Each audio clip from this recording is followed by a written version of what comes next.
Good afternoon, everybody. Happy to see you here on such a cold afternoon, um, but really looking forward to warming up your minds with some great discussion today.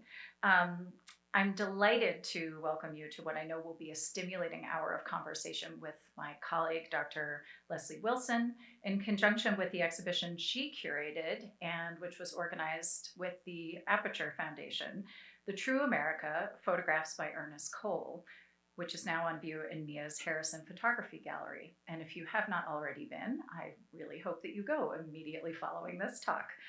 Um, for those of you who are not aware, this exhibition is the first to present South African photographer Ernest Cole's images of Black life in the United States in the late 1960s and early 1970s, an incredibly important and germinal era in our history.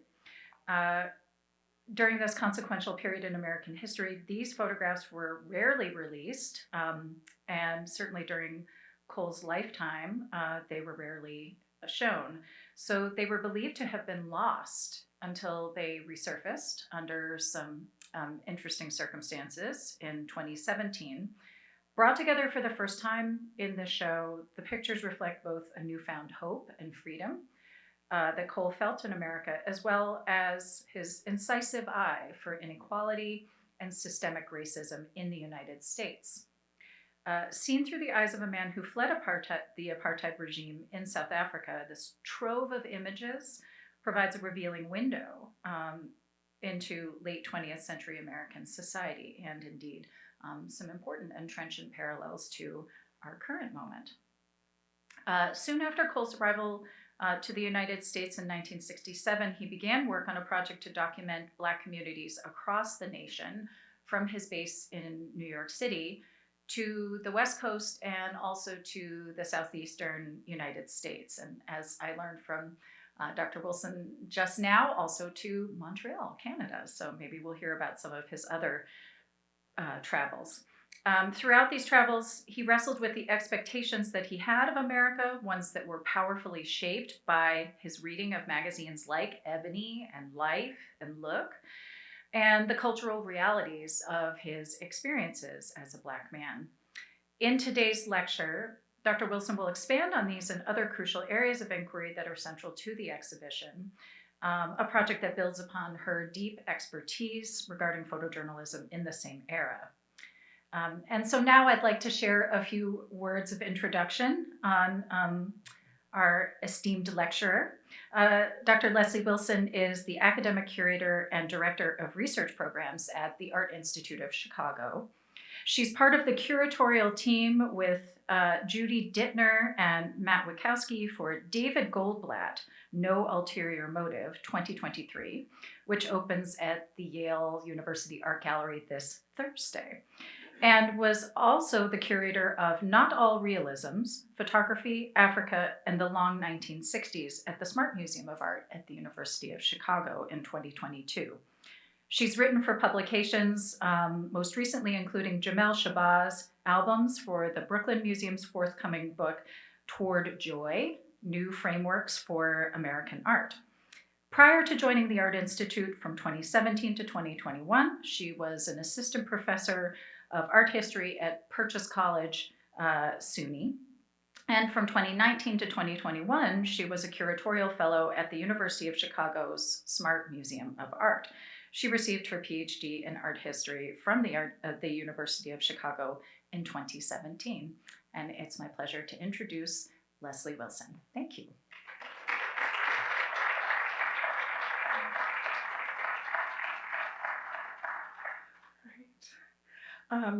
Thank you so much, Casey, and everyone for definitely coming out on a cold day. Chicago's cold, but I mean, you guys are the real ones. It's so wonderful to be here at the Minneapolis Institute of Art today. I'm truly honored to have the opportunity to talk about Ernest Cole's powerful, sensitive, deeply important work. His photographs were tender but unflinching, serious, sometimes heartbreaking, but also touched by humor, irony, and glimmers of joy. And just a few notes of thanks. It has been such a pleasure to work with Casey Riley and the phenomenal team here at MIA to bring this exhibition to fruition. So I just really want to thank all of you for sharing, my enthusiasm for this project. My thanks also go to the team at Aperture, in particular Sarah Meister, Annette Booth, and Denise Wolf for engaging me to be part of this. We're grateful to the generous support of the Ford Foundation and the National Endowment for the Arts for helping to make the show possible. And I'm also just more broadly indebted to the many, many people who've helped me learn more about Ernest Cole and his work, and for the ways that this exhibition is opening up new stories about Cole and the people, places, and events he documented. And events like this one kind of make it possible also for people in the audience to see things that, and say, hey, this is somebody who I knew. And that is emerging more and more over the run of this exhibition. So if you see anybody, please tell me. And within that, I am beyond grateful to Leslie Matlesane, Mark Sanders, James Sanders, and the Ernest Cole Family Trust for their support and all the knowledge that they've shared along the way. I start by showing one of the photographs that gave the project its title, a photograph in which a man leans on a railing, head down, casually reading a newspaper near three other men caught mid-conversation.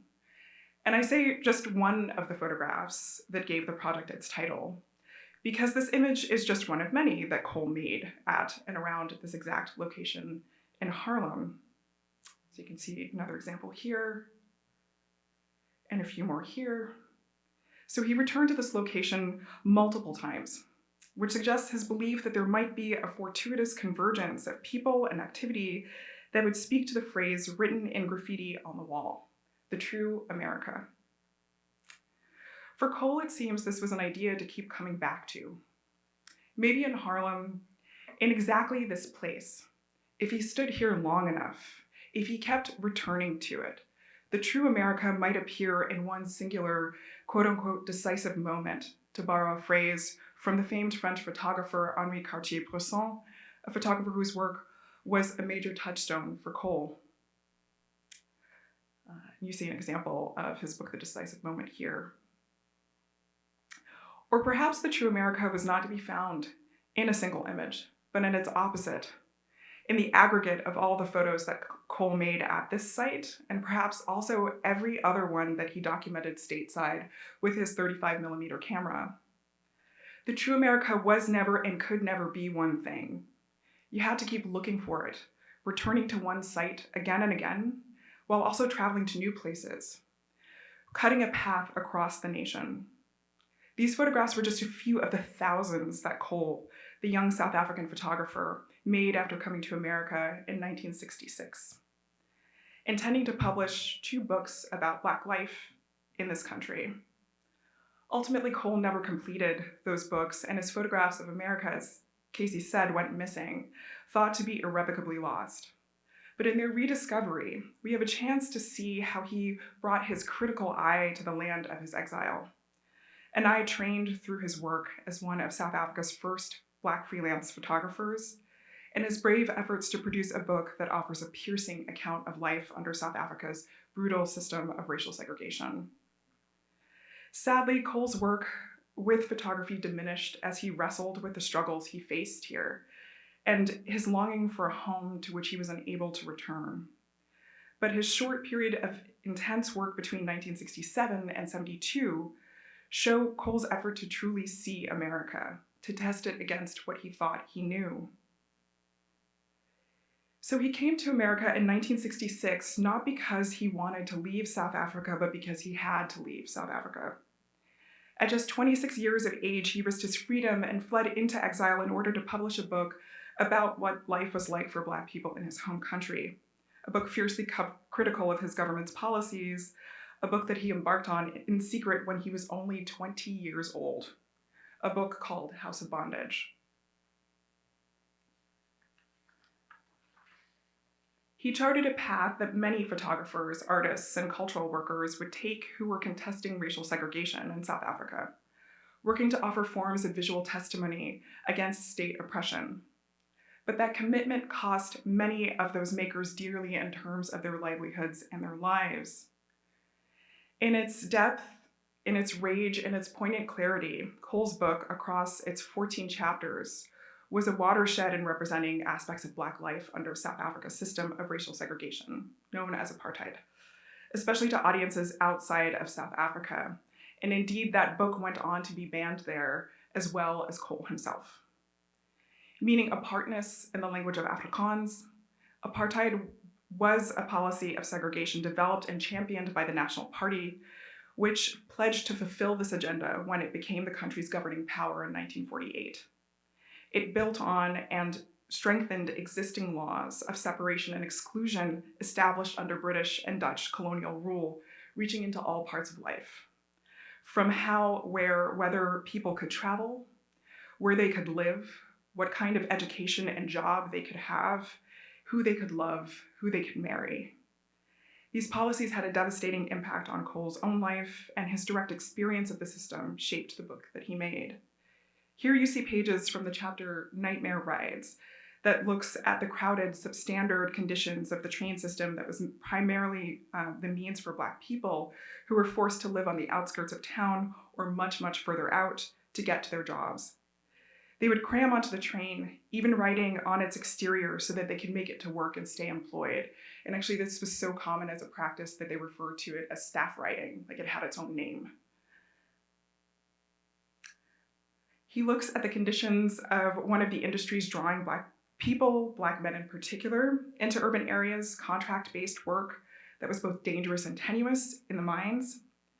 Many of the workers lived in men's-only hostels and were prevented from bringing their families with them.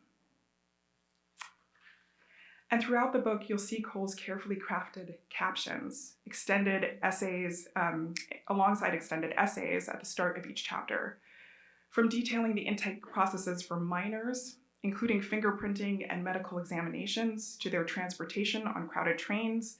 He aimed to convey the structures that shaped the systems that you see. In another chapter, you see Cole's documentation of the signs designed to enforce racial separation that structured public space, from train stations to bathrooms to banks to dry cleaners. And it was referred to kind of euphemistically as the Separate Amenities Act. And here you see one of Cole's most iconic photographs from the book, from the chapter Police and Passes, of a group of young boys behind bars. An image pulled from the book and often used in anti-apartheid posters without Cole's permission. And we can get into that if you want to talk about it later. But the apartheid government implemented a pass law system through which all Black people had to carry documentation akin to a passport that noted where they had permission to be. Police could stop you at any time and ask you to show your passbook, and if you didn't have it or didn't have stated permission to be in exactly that part of town, you would be put in jail. So it was very hard to stay out of jail. Making images like this one was especially risky, as Cole would have been jailed himself if he were found making photographs inside of the prison system. And you can see from photographs like these that he was carefully positioning himself so as to go unobserved while documenting pass raids. He was trying to find ways to find the angles to speak to conditions that were designed to, as he put it, quote, breed insecurity early in an African's life, unquote. As he wrote, quote, by keeping him in constant dread of losing his permission to stay, the pass law succeed in the avowed purpose of never letting the African forget that he doesn't belong in the urban areas, unquote.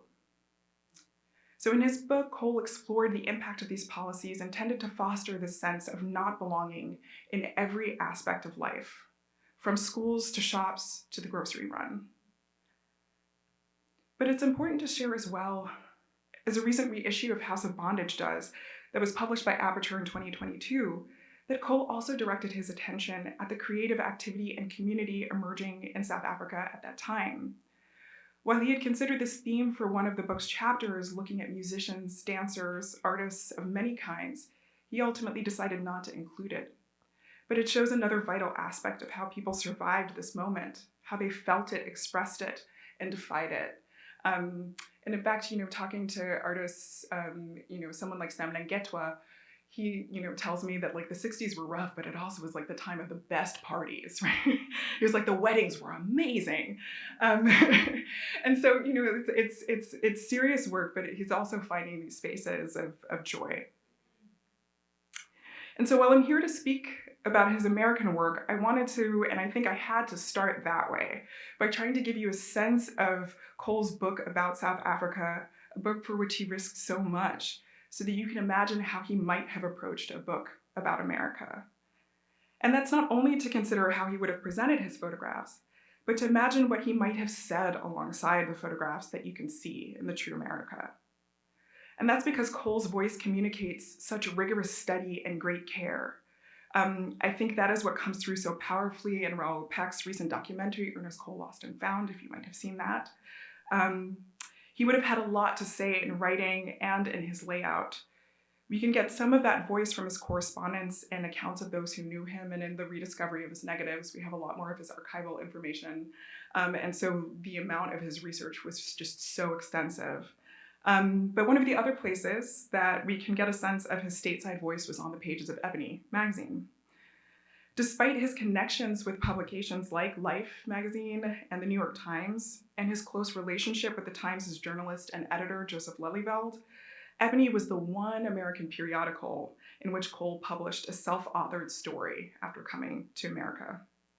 It was launched by the Chicago-based Johnson Publishing Company in 1945 as a magazine focused on Black life with a global outlook and reach, serving as one of the models for the magazines Cole worked for back in South Africa. Ebony was a publication that had helped to shape Cole's ideas about what America was and could be. In this essay titled My Country, My Hell, published in February of 1968, Cole talks about the injustices of the apartheid system as well as his own biography, how he left school early rather than be taught in a system intentionally designed to undereducate him and other Black people. He continued his education on his own terms through correspondence courses and through training on the job. He talks about honing his photography skills on publications like Drum Magazine and the time that he spent with that publication's influential photo editor, Jürgen Schadeberg. Drum launched in 1951 and grew into a magazine that reached across the continent with editions in Ghana, Nigeria, and East Africa focused on Black urban life. Here I'm showing an example of a Drum article featuring Cole's photographs written by Casey Motsisi about the relaxed and friendly race relations in a town just outside of Pretoria, near Cole's own hometown, an article that got everyone inside of it into quite a bit of trouble. And so you can see that within this article, we see photographs of people across racial boundaries kind of spending time together. This is exactly what was not supposed to be happening. And the kind of article's premise was that actually in all of the moving people around, they ended up right next door to each other again. And in order to kind of deal with the fallout, people basically had to write letters that said that you're not seeing what you think that you're seeing, and I don't really want to live here, and this isn't really what this is. He describes the impact of his encounters with Cartier-Bresson's photo books, From the Decisive Moment to the People of Moscow, and how he went from there to being determined to make a book, one for which he knew he could be jailed or killed for gathering its materials. And he speaks to his hurried, carefully orchestrated exit from South Africa, for which he was able to secure a passport under the pretense of making a pilgrimage to Lourdes in France. He states that he, quote, shot the last picture planned for my book and 2 hours later was on a plane headed for Europe, unquote. He was assisted by friends who helped him to smuggle out his photographs, including Joe Lelyveld from the New York Times. And he made his way to America. And while he would travel occasionally to Europe in those early years, especially Sweden and England, he spent most of the rest of his life here. Soon after arriving in the States, Cole won a Ford Foundation grant to support making 2 books on Black life in America, a study of what he framed as, quote, the Negro family in the rural South, and a study of the Negro family in the urban ghetto, unquote. Projects that were described in a 1967 New York Times article by Alden Whitman, with which Cole took great issue. And as I mentioned before, when those books were never published, many assumed that the work never amounted to much, and most thought that what Cole had made was lost forever. But in 2017, Cole's negatives, around 60,000 of them, and his papers resurfaced in a vault in Sweden. The circumstances of this work ending up there remain shrouded in mystery, but under the stewardship of Cole's nephew, Leslie Matlesane, and the Ernest Cole Family Trust, these materials connected to House of Bondage and his American photographs are now reaching an audience. So that is what brings us here today. And what you see in the True America and in recent shows such as Ernest Cole, A Life in Exile at London's Autograph ABP is the beginning of getting to know this work, which speaks to some of the most significant events of the civil rights movement while also attending to the rhythms of everyday life. At the end of Cole's essay in Ebony, he writes that the pictures from the book included in the article, quote, should give readers some feeling of what it is like to be a Black man in South Africa. And they may explain why, in of all countries, I should feel somewhat at home in the United States, unquote. And that first place where he was somewhat at home in America was in New York City's neighborhood of Harlem. In Cole's photographs there, we see him looking at how people in the neighborhood transformed the street into a meeting space, on stoops and on sidewalks. How it was also a performance space. How it was the space for conveying different, at times competing visions, for creating the political and social conditions for Black people to achieve equal representation. From Get Out the Vote efforts, to student organizing in support of the Black Panthers, or a Pan-Africanist march moving through the streets. And this photograph always really hits me because it kind of is saying go to Africa, and that's exactly where Cole can't go to, even though he's from there anymore. But we also see him focusing on individuals, connecting with people who engage him directly as subjects for his camera, often demonstrating the bold fashions of the moment, hot pants, strappy ballet sandals. The ballet sandals were happening. Crop tops, afros, head wraps, and even buttons showing the subject's photograph within the photograph as they position themselves as young revolutionaries. And pushing that further, although a much smaller segment of his photographic output in this era, his color photographs show the dynamism and vibrancy of those fashions and the community as a whole.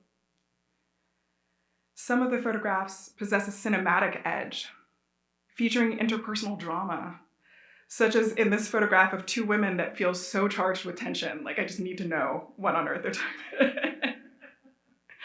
about. There's also a lot here of beautiful women passing down the street. I could have just made a whole slideshow of the fact that Ernest Cole had a fantastic eye for beautiful women walking down the street. Or pausing briefly for Cole. He had a keen eye for visually striking people and for the loudest of fashion statements, as in these coordinated purple outfits that feel truly aspirational. I mean, this young man over here looks like Anderson .Paak, and I can't let that go. He also looked at readers, books, bookstores, and newsstands, the places where they could glean what kinds of ideas people were exploring. I think this is one of the absolutely most crucial aspects of this body of work. To that end, Cole spent a lot of time in and around the National Memorial African Bookstore in Harlem, established by Louis Michaud, a hub for printed matter of all kinds related to the history of people from Africa and the African diaspora, in which we can spy, actually kind of here, kind of right there, Cole's own book, House of Bondage, in the window. So Cole demonstrates intense curiosity in all of the voices represented in a place like this one. And he's exploring this as he negotiates how to connect his own experience of being a Black man in South Africa with being a Black man from South Africa here, where he finds himself really wrestling with what he feels he can say about this place and what he can show. And in a lot of his papers, he's going to reveal that he's openly questioning whether he is in any position to do that work of representation. Right? In Midtown Manhattan, where Cole also photographed extensively, and where he also lived for a time, as James Sanders has confirmed in his research, Cole's mission expanded. He was drawn to the mix of what Midtown offered, in its density and its intensity. Embracing far greater freedom to move through New York as a Black man than he had in South Africa cities, Cole documented spirited protests, intimate subway scenes, humorous juxtapositions, and moments of confrontation, such as this one, in which this young woman seems a bit reluctant to accept the offer of the scientific dating service. She also has her hands completely full, so I don't think she could, even if she wanted to. Cole was able to get close to people while going relatively unobserved. And in that, he shows people in their distinct modes of self-presentation, in their oddity, but it doesn't carry a sense of otherizing or pointing at. And I'm so obsessed with this woman's belt on the right. Right? It takes a moment for it to catch up with you, and then you see that there are just too many hands in the scene. Instead, there seems to be an appreciation that this can all be here, that these personalities can all be here in these ways. In moments of pause, introspection, exhaustion, and how they're trying to make their way through the city on their own terms. He also had an eye for twinning. In these subway scenes, you can see Cole turning his attention to interracial couples, something that was not at all possible in South Africa at that time. You see him looking at that casual intimacy in public space, as well as his eye for the lone traveler lost in thought. And Cole also visited a lot of protests. Mass protest had been a key strategy for the anti-apartheid activism in South Africa in the 1950s, but the government violently cracked down and banned demonstrations in the early 1960s. It banned opposition parties, and the country's passed laws that severely constricted Black people's freedom of movement. To circumvent those laws and to be able to move more freely in his life and work, Cole petitioned for racial reclassification from Black to colored.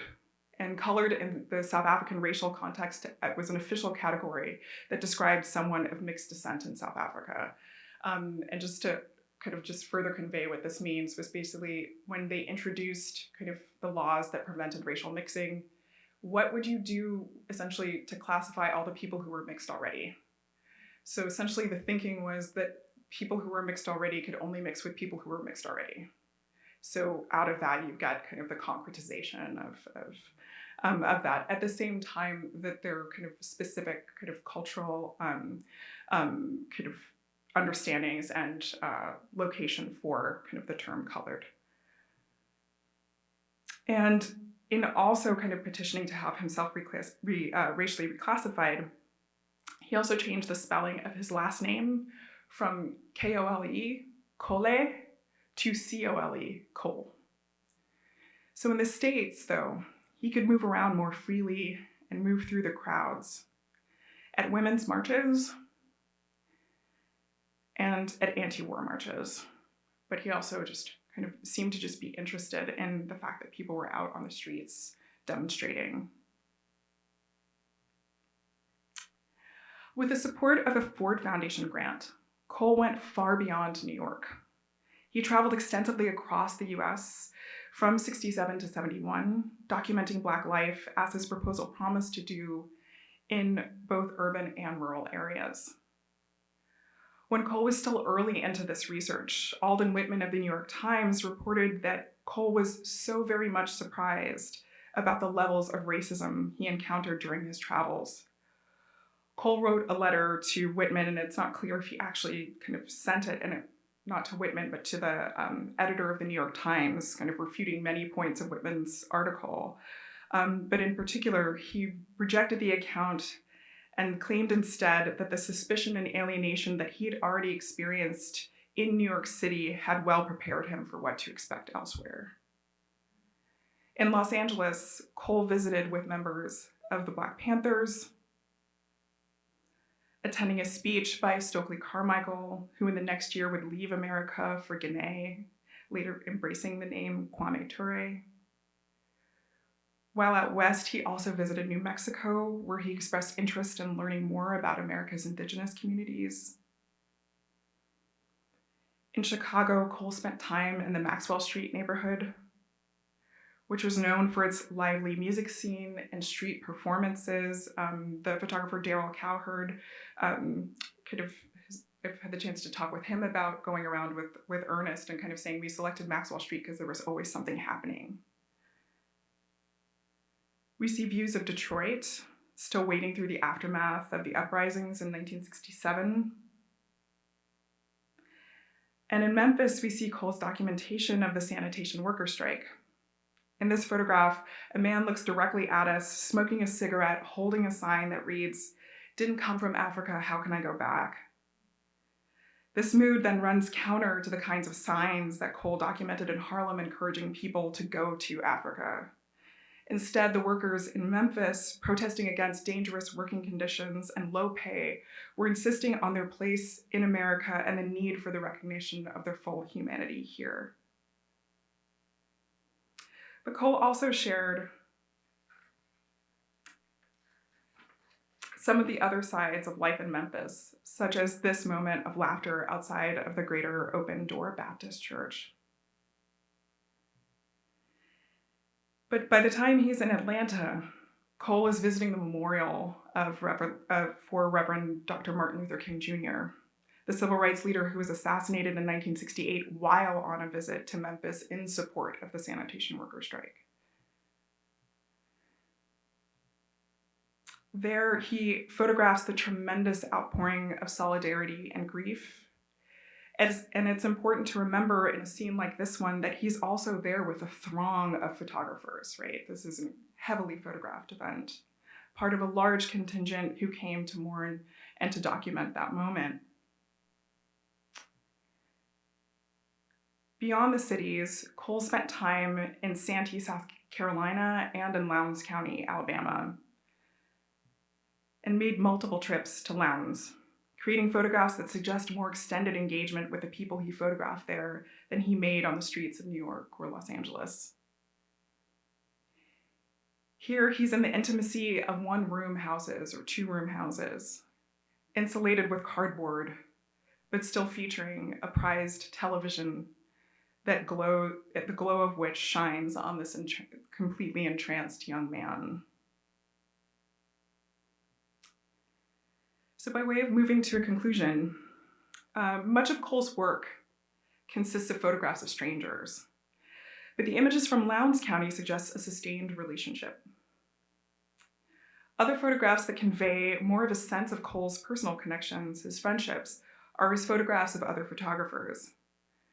And this is especially where we're really keen to continue to identify the members of that community of image makers that Cole worked alongside, which included other notable Harlem-based photographers like Kwame Brathwaite and members of the famed collective of photographers known as the Kamoinge Workshop, including Sean Walker and Ray Francis, who you see pictured here alongside Sandra Brannon. These networks speak to the support system fostering the active, really exciting scene for photographers in New York at that time. And he also hosts visitors from his photo life back home. His friend Alf Kamalo, who also photographed for Drum Magazine, among other publications, came to visit in 1971. Cole's photos show Kamalo out with Cole, a camera around his neck, exploring New York City, what looks like Midtown, alongside his friend. Cole also made several photographs of Kamalo over the course of what has the feel of a long and winding conversation in a diner. Kamalo later recounted that when Cole reflected on his challenge to reconcile the reality of American life with what he saw in the news media before arriving in America, Cole asked him, "Is this the America of Ebony?" Kamalo recounted this in an exchange with the Hasselblad Foundation's research consultant Gunilla Knappa for a book on Cole in 2010 that sought to flesh out more of his biography. There, Kamalo described accidentally stepping into a puddle of water in New York, and his friend responding in a burst of frustration. Kamalo states, quote, "Ernest was so bitter. He was saying, 'Is this the America that we see in Ebony?' Because Ebony is beautiful and glossy. Now we go to America to slum. It's water everywhere, dirty water. We have to put bricks to go through wherever we're going. Ernest was saying to me, 'Is this the America of Ebony?' He said it in Afrikaans with so much anger. He was so annoyed," unquote. Perhaps it was here, in a moment like this one, where Cole wrestled out loud with the reality of America, reality that he had to confront with his own preconceptions, and misshaped at least in part by publications like Ebony. This was an America in which a magazine like Ebony could exist, a glossy monthly picture magazine produced by Black publishers that put his own work on its pages. The way that it was produced and staffed, that wouldn't have been possible in South Africa at that time. And yet, if Cole's vision of America through Ebony was one that had impressed him with a greater sense that he might soon get free of the oppressive conditions that had so stoked his anger, then Cole was in for a lot of disappointment, and he was very angry.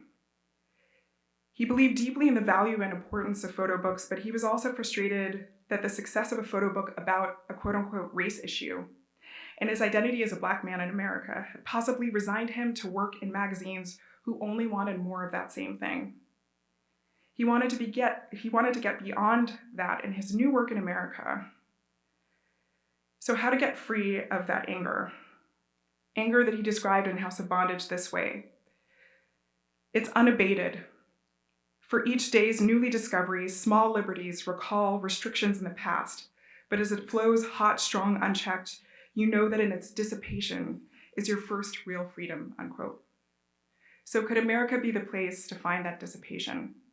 And what if along the way of trying to find that freedom and make that project, he determined that ultimately books weren't enough and maybe photography was not enough?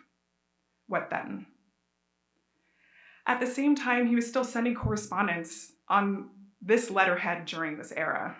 Ernest Cole, photojournalist, specializing in picture stories from Southern Africa. But that was a part of the world to which he would never return. So what does he show us at the intersection of these places?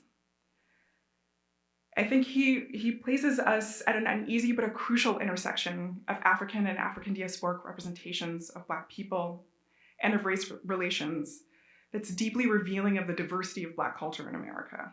We see so many communities and so many ways of being in this work, but it also speaks to the limits of solidarity. He's negotiating ideas that magazines like Ebony helped to shape about what America was like for Black people with his own complicated experience of this place. And as opposed to doing the impossible and trying to reconstruct or complete Cole's project now, what I think we can do is linger on how it reveals these tensions, what it doesn't resolve, what it cannot confirm, and the door that it opens to competing ideas. So a few last things to look at. A photograph of a shop window in Harlem.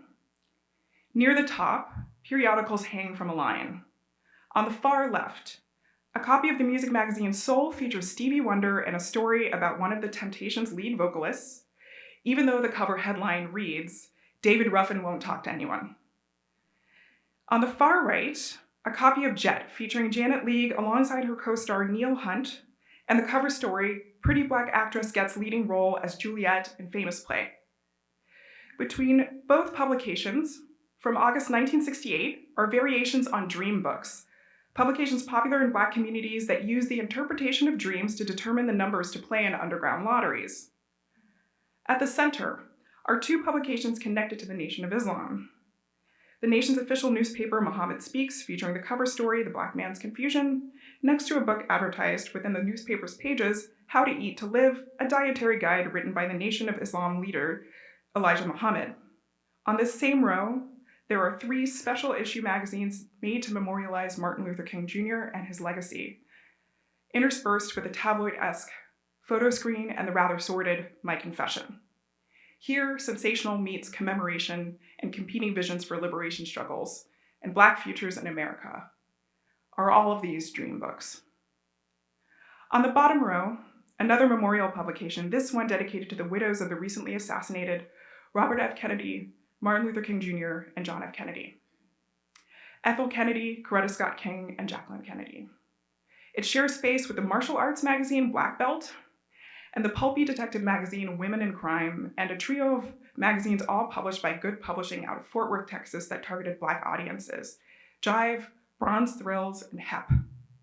And on the left side of the photograph, near the center, in the space between the hanging publications and the rows below, between Soul and Policy Joe Dream Book and Photo Screen and I Have a Dream and My Confession, the play of reflection on the glass makes it challenging to discern between people standing inside and outside of the shop. But their presence, even if largely spectral, suggests an audience for this cacophony of titles, and that audience includes Ernest Cole. Newsstands and bookstores lend themselves to such unlikely bedfellows, and they seem to serve as shorthand in Cole's photographs for the American print media landscape. The idea is alive in the everyday. It was the America of Ebony, but it was also the America of so much more.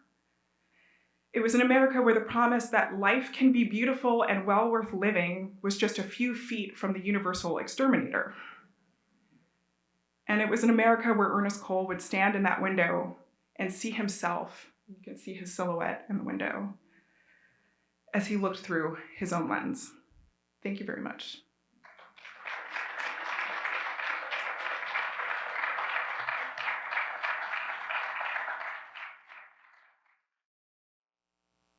Leslie, thank you so much. That was an amazing talk, so illuminating. And I have a billion questions, but I'll start with one, and then if folks in the audience have questions of their own, my colleagues are ready with microphones to pass along to you.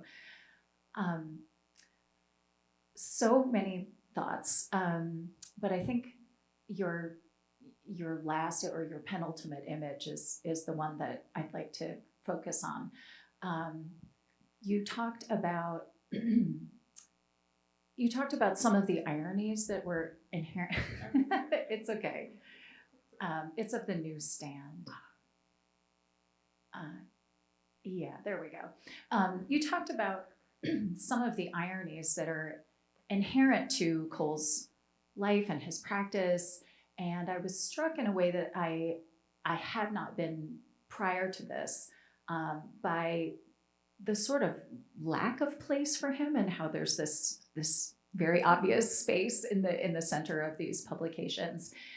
He's someone who worked with photojournalists, but also was a photo book person. So I guess my question is really,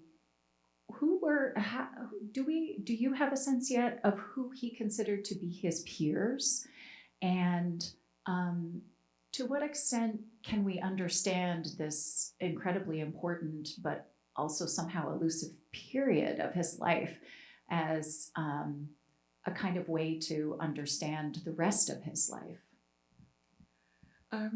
Yeah, I mean, I think the peers, I mean, certainly kind of that New York scene. So members of the Comoinge workshop, and you know, and the fact that he is kind of spending time, for those of you who might know, like Kwame Brathwaite's work, he's working with these kind of like Black models and in New York, and you can see Cole photographing those same models kind of in some photographs. So I think like that specificity really matters. But also, you know, he's building connections to photographers in the States before he comes here. And I think especially through his friendship with Joe Lelyveld, by the time he gets to the States, people like W. Eugene Smith, Ernst Haas are writing his visa letters, right? Writing letters of support for him. So I think his network is actually really quite extensive. But one of the things that Daryl Cowherd kind of shared with me was, and I think it's indicated by a lot of this, was that the sense was that he was a loner. He kind of was doing it himself. He wasn't getting really close to many folks. You know, when you see the photographs that he took of Alf, I think that's where you see some more warmth in it, you know, and then because they go back to South Africa and he's had this visit from a friend of his. At the same time that, and it's good that I brought up W. Eugene Smith, I think he's a photographer who maybe like W. Eugene Smith. gets angry at editors all the time in magazines. Like, this is one of his big problems. Yeah, yeah. And the typecasting and the sort of ways in which the limits of the editorial imagination really circumscribed his ability to thrive as an independent, artist, journalist, even in the United States. Yeah, I think you see like the Cartier-Bresson books as kind of a way to say, oh wait, I can tell a whole story. Like, I don't, kind of have to take a photo essay that it's going to kind of get chopped up, and then you're going to move it because the advertiser says you have to do this thing in this, one issue. That he really would have control over what he wants to make, and there's some indication that he wasn't really happy in the end fully with House of Bondage even and how it was published. And so that sense that he really wants like full control and authority to tell a story in the way that he wants to tell it is really important to him. Thank you. I wonder if folks in the audience have questions. Yes, let's get a microphone to the front. Thank you. Thank you. That was wonderful. Two questions, really. Why did he never get to the books that he had intended to publish? And did the other one escape? Oh. Okay. I think, it's hard to know fully, but one gets the sense that he just really starts to run out of steam. He gets quite a bit of funding from the Ford Foundation, but I think he also gets into a protracted back and forth with them because he comes back to them and asks them for more money to continue the work that he wants to do, and they're like, well, how much more money do you need? And so I think that funding stream also kind of dries up, and that makes it hard for him to complete the project. As part of the rediscovery in the archives, there was some moving image, and he does talk a bit about wanting to shift to film. So there's a sense of a bit of restlessness, like, okay, well, if the book won't do it, well, maybe a film would, or, like what is the right medium to really be able to do the work that he wants to do? And you feel him searching for this, but at the same time, and he's doing some travel to Europe, back and forth, he kind of, I think, really starts to struggle. And during his time in exile, and I think this is one of the things, like, exile kills people. It's really hard to leave your home country. It's hard to pick up and start over again. And when he leaves, you see someone who's in his 20s saying, I'll never be able to go back home. But I think over those years, what that means really starts to set in. And kind of from the kind of around 72, his work starts to drop off. And then he lives kind of intermittently, like unhoused. Kind of over the years, he resurfaces at certain moments. And very sadly, he dies in 1990, just a couple weeks after Nelson Mandela's released from prison. So actually February 19th. So we're just kind of on the heels of his death, or just ahead of his passing. And he never goes back to South Africa. So yeah, it falls off, and the work just doesn't manifest. You've raised the second question, and that's the CIA and intelligence services. And what do you find persuasive? Oh, this is so hard. I feel like this is a question that maybe James Sanders can answer better than I can. I mean, I haven't seen anything that's fully definitive, but the fact that he has these connections with the USIA from South Africa, people are helping him along the way. He knows that there are other intelligence services, like in South Africa, that are kind of impacting kind of the moment he's living through there. So the idea that he might have kind of been working with or connected to a clandestine agency, I mean, there's so much of that in that moment that I don't have a definitive answer, but I would say that I think it's definitely possible. But I haven't landed with I that. touched on it in when I did guide training for the exhibition, and I think this is where some of our questions remain. And I think, to your point, Leslie, we have to sort of make meaning from the absences in the archive and in the historical record, as well as from what's been documented. And this particular period was so, during the Cold War, was so, the world of art was inextricable from the world of intelligence and counterintelligence. So, yeah. I mean, and I do think too that if even any of that was happening, thinking about all of what he was experiencing, and then that as an additional pressure. Yeah. I mean, I look at that and I'm like, I don't know how you wouldn't kind of really be strained by those conditions. Exactly, as somebody who was 27, 28 years old. Yeah, absolutely. Thank you for both questions. I see another question in the back. Hello. Thank you again for coming, and this is just wonderful and fabulous. I am interested on your opinion if perhaps being a photojournalist coming from South Africa, witnessing apartheid and the racism and white supremacy there, and then coming to the United States and seeing the same, and wondering about him being a storyteller. And I'm just curious if perhaps like being in media and being that storyteller, like if the conversation he really wanted to have, he didn't see it being there, and not having the ability, or if things are missing, what if it's like he was still being suppressed, and like that's why it's like, oh, is this the Ebony, is like, it's not the dream I thought of freedom and all this other things, like you're still being oppressed even here too. So I don't know, I wanted to know your feelings on that. Yeah, I mean, I think this is a huge part of that struggle, and I think too that there are ways in which the kind of, this is the moment of Pan-Africanism, right? We can see it on the streets and Harlem, and I think that he's wrestling also with the tensions that he connects to kind of a transnational Black experience, but there are ways in which he's struggling to adjust also just to it's a new place, right? And so kind of how does that experience connect to kind of those here, and then also recognizing that it looks really different depending on where you are in America, too. And so if you're a thinking person who wants to hold all that complexity, that's really, really hard.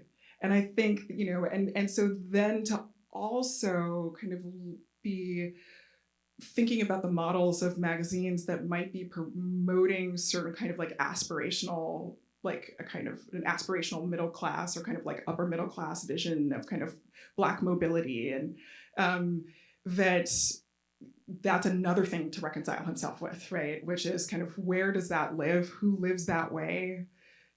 Who has access to it? And then to think about, okay, then in that landscape, where do I place my work?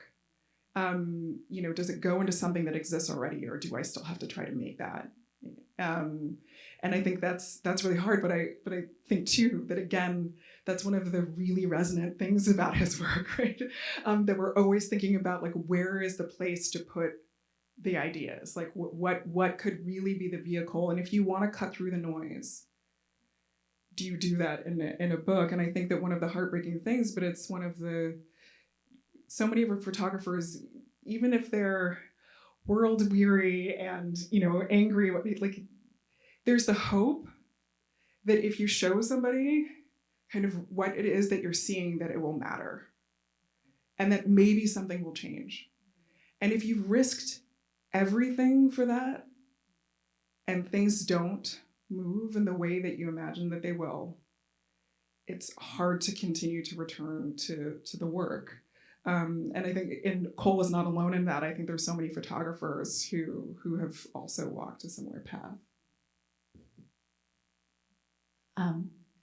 I think we have time for maybe one more question.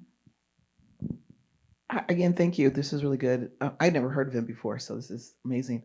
Was there one particular incident that got him exiled from South Africa, or was it just his work in general?